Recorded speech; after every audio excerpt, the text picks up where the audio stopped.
এই জোড়া হত্যাকাণ্ডের রহস্য ঘটানোর জন্য তখন থেকে কাজ শুরু করছি। সেই কাজের প্রেক্ষাপটে আমরা 4 জন আসামিকে গ্রেপ্তার করি চট্টগ্রাম থেকে। আমাদের বিভিন্ন একটি চৌকস টিম এবং থানা এবং পরবর্তী থানার সহযোগিতা আমরা অভিযানটা পরিচালনা করি।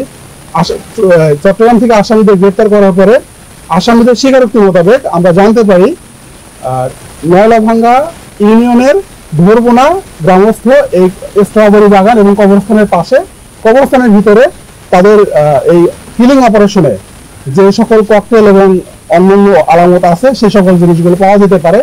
সেই একজন আসামিদের স্বীকারোক্তি মোতাবেক আমরা একজন আসামিকে গতকালকে নিয়ে এসে তার দেখানো মতো যখন আমরা এগুলো শনাক্ত করতে পারি, তখন সন্দেহ হওয়ার কারণে বিষয়টা আমার যেহেতু বিস্ফোরক জাতীয় জিনিস থাকতে পারে বলে আমরা ধারণা করি, তখন আমরা সারা রাত আমরা এই এরিয়াটা কর্ডন করে আমাদের পুলিশ এবং গ্রাম চৌকিদার, স্থানীয় জনপ্রতিনিধি এদের সমন্বয়ে সারা রাত আমরা এরিয়াটা কর্ডন করে রাখি। এই উদ্ধার অভিযান করতে যে আমরা অলরেডি 2 জায়গায় পৃথক পৃথক কবরস্থানের ভিতরে 2 জায়গায় 2টি বালতি আমরা সন্ধান পাই।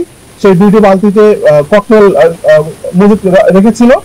এর মধ্যে প্রথম বালতিতে 12টি অবিস্ফোরিত ককটেল পাওয়া যায়, দ্বিতীয় বালতিতে 10টি অবিস্ফোরিত ককটেল পাওয়া যায় এবং 4টি ককটেল বিস্ফোরিত হয়। আপনারা নিজেরাও এটা স্বচক্ষে দেখেছেন। এবং স্ট্রবেরি বাগান পূর্বে যেটা ছিল এখন যেটা হচ্ছে কি ভেন্ডির বাগান, সবজির বাগান, এখানে আমরা একটি বালতির সন্ধান পাই এবং এই বালতির ভিতরে কাপড়ের ব্যাগের ভিতরে আরো 7টি ককটেল আছে বলে আমরা ধারণা করছি।